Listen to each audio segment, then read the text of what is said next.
Y empiezo con compartirte esta maravillosa historia de este hombre que no solamente es venezolano, sino un ciudadano del mundo. Aquiles, cuéntame, además de ser venezolano, ¿de qué parte de Venezuela eres? De Caracas, específicamente de la parroquia Sucre, donde viví gran parte de mi infancia. Después me mudé a lo que eran los Altos Mirandinos con mi familia, y después cuando me he casado me mudé a lo que era la zona del Paraíso. O sea, siempre he sido, exceptuando los Altos Mirandinos, pero siempre he estado en el casco de esas zonas caraqueñas tradicionales. Citadino. Sí. De esta ricura de vivir en la capital de nuestra Venezuela amada y querida, recordada. Estás casado con una maravillosa mujer, una mujer talentosísima, una artista. ¿Cómo se maneja en el día a día? Porque ella es una gran pintora, además tiene su profesión de base. Y tú igual, un hombre dedicado a crear. ¿Cómo manejan esa parte? ¿Cómo viene ese matrimonio de ustedes? En principio, para mí es un compromiso, porque uno no puede desmejorar, digamos, con la vida, con la conducta que uno tiene, la conducta y la calidad de la otra persona. Pero sí hubo puntos en común, porque como cada quien tiene su profesión, había cosas que nos hacían coincidir, que era en aquel momento, en los años 80 y tardíos, queremos escuchar Lili, mira, está recordando el canto coral. Lo que sucede es que yo he sido cantante coralista desde que tenía 18 años. ¡Qué rico! O sea, hace unos 15 años. Y en ese mundo coral, en ese mundo musical del gran movimiento coral venezolano que arrancó en los 70 con el movimiento Coral Cantemos, que era más o menos paralelo cronológicamente con el gran sistema de orquestas. Claro. Entonces yo participé junto con ella en grandes montajes corales, sinfónico-corales. Estoy segura, aquí es que nos cruzamos por esos pasillos de Teresa Carreño. Qué recuerdos tan maravillosos de aquellos tiempos donde las artes podían expresarse en mayor potencia en aquella sala que... Y el amor al arte no era un peligro, era una cosa realmente maravillosa, disfrutable. Y bueno, esas son los cruces de caminos de la gente. Los intereses pueden ser diferentes por las carreras. Correcto. Pero ¿Tú estás graduado en qué? Aquí. Yo soy fundamentalmente diseñador gráfico. Ok. Luego fui, por cuestiones buscando empleo y oportunidades, yo fui más o menos secuestrado por la industria de la publicidad, pero dentro de mi campo del diseño gráfico. Okay. Aunque yo no estaba entrenado como diseñador gráfico para hacer publicidad, porque mi punto en principio era ser ilustrador, comunicador visual más que vendedor visual. Okay. Pero igual es una experiencia maravillosa de la cual no me arrepiento de haber tomado y que me nutrió durante muchos años mientras estuve allí y hasta el día que cambié de rumbo porque eso fue un cambio de rumbo en la vida. Este rumbo que ha tenido Aquiles, porque esto es una conversación riquísima que hemos hecho en varias oportunidades y siempre es exquisito poder hablar con él. Siempre nos falta tiempo. Te llevó esa ruta. ¿Cómo llegas? ¿Cómo llegas a ser luthier? Sí hubo una transición, pero también hubo una preparación profesional, porque en el campo del diseño, aunque uno inicialmente está entrenado para ser diseñador gráfico, pero el programa de aquel momento, de aquel gran instituto de diseño, era tan completo, era tan excelente, nos preparaba también en el campo del diseño tridimensional, del diseño industrial y el diseño de la comprensión del espacio. Entonces, yo que siempre he sido proclive a trabajar más con mis manos que con otras facultades. Cuando yo realmente lo que yo quería hacer era pintor, porque a mí lo que me gustaba eran las artes plásticas. Ahí hay mucho de identificación con esto. Pero estaba la figura de mi padre, que es, tú sabes, una institución que en aquellos años los padres querían que tú fueras abogado, tú fueras médico, tú fueras ingeniero. ¿Qué quería tu papá? Bueno, él lo que más se le parecía, de acuerdo a mis talentos, era que yo fuera arquitecto. Y a mí me sedujo la idea un tiempo, pero yo quería ir a la escuela de artes plásticas, pero era ese tipo de cosas en las que tú te mueres de hambre. Entonces, ellos no lo hacen con mala intención, solamente que había que, digamos, echarte una sacudita para que entendiera de que el mundo también es la parte material, no estamos hablando de posesiones, pero sí de vivir decentemente. Y a él le preocupaba, aunque él era un gran dibujante, él le preocupaba que yo viviera a punta de sketches y de pintura. Claro. ¿Y tu papá vivía del dibujo?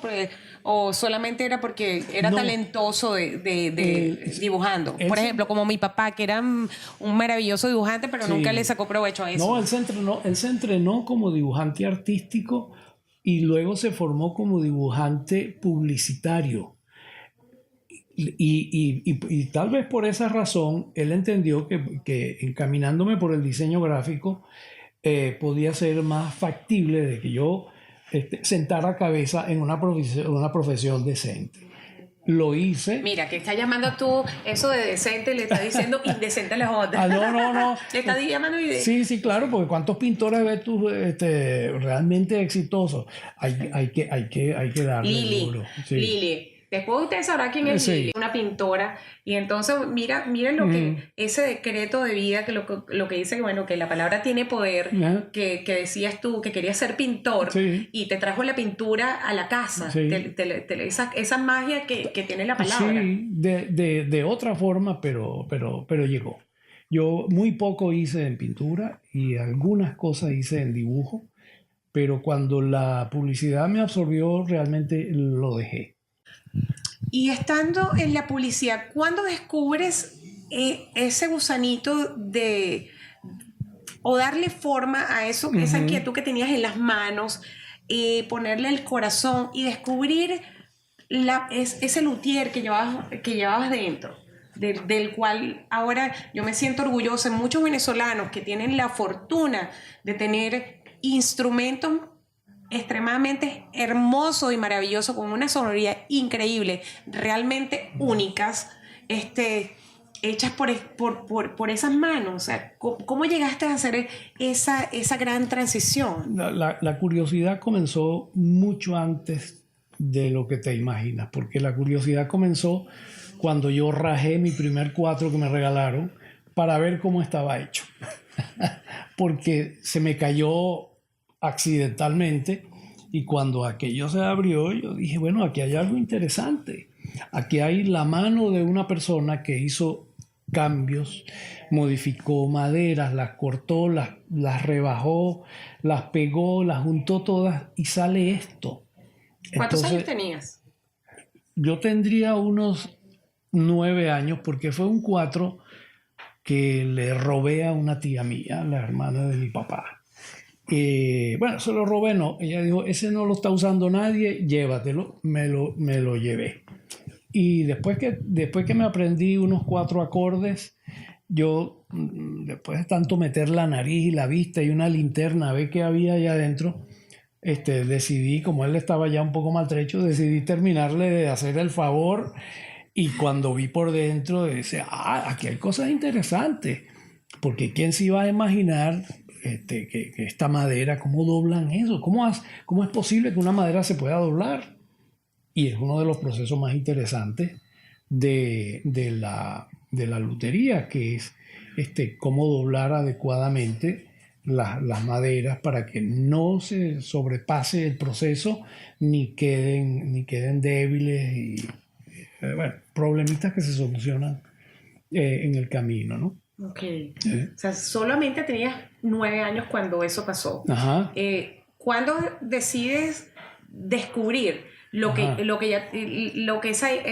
hipótesis que rondaba ya en tu cabeza, Bueno, eso de descubrir? Claro, cuando tuve acceso a las máquinas y a las herramientas que eran ya mías propias, Ajá. entonces ¿Seguiste enfocado? yo seguía enfocado, pero era una de esas ideas que tú las pones a dormir un tiempo, con frustración un poco, con un poco de tristeza, pero llegaba el momento y dice, bueno, eso se está quedando allí hasta que en los años 90, muy, muy temprano, los 90, sería el 90, descubrí un taller donde impartían clases de construcción de instrumentos musicales de cuerda venezolanos. O sea, en Caracas. Palabras mágicas. En Caracas. Sí, en Caracas. ¿Te acuerdas de Luthier? ¿O el maestro? Bueno, ese taller era parte de un programa de la Fundación Bigot. Wow. La Fundación Bigot en aquel tiempo financiaba, no sé si lo hacen ahora, financiaba estos cursos, entre muchos, había de folclore, de danza, de ejecución de instrumentos, y había tenían un taller lleno de bancos. Ellos estaban en Plaza Venezuela, cerca de ahí, ¿no? Sí, en la zona rental. Lo que era la zona rental. Sí. Yo fui, pues, publicaron un aviso en la prensa, y yo fui interesado, yo seguía trabajando en publicidad, y yo fui muy interesado, y me dijeron, los cursos se acabaron, no hay cupo para este trimestre. O no me recuerdo si era un trimestre o un semestre, pero ya no había cupo. Yo le dije, señorita, para mí eso es vital. Vamos a hacer una cosa, yo le pago el curso a alguien que quiera, no me puedo brincar las reglas, me dice ella. Yo no puedo...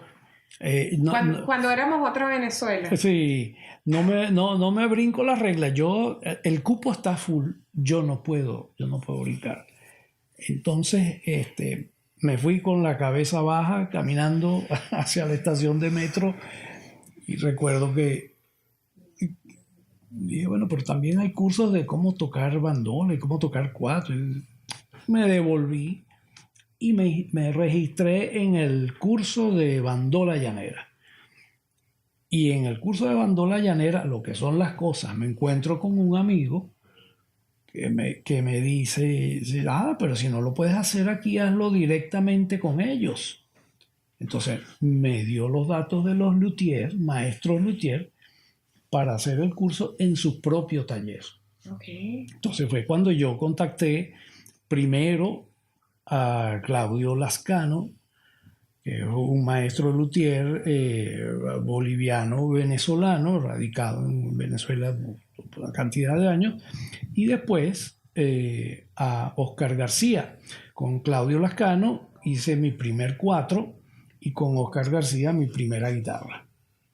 Y después la bandola la aprendí de forma autodidacta, pero después de ahí en adelante eso era, bueno, había que trabajar muchísimo, porque eso es cepillo y lija y corte. Ya vamos a tener un segmento donde tú podrás disfrutarte como yo me lo he disfrutado, poder visitar este taller, que es un taller que marca historia, no solamente para nosotros los venezolanos, sino que está dando mucho de qué hablar con los estudiantes de guitarra aquí en Houston, y la gente de España llamando a nuestro querido Aquiles para tener una maravillosa obra de arte en sus manos. Ya venimos.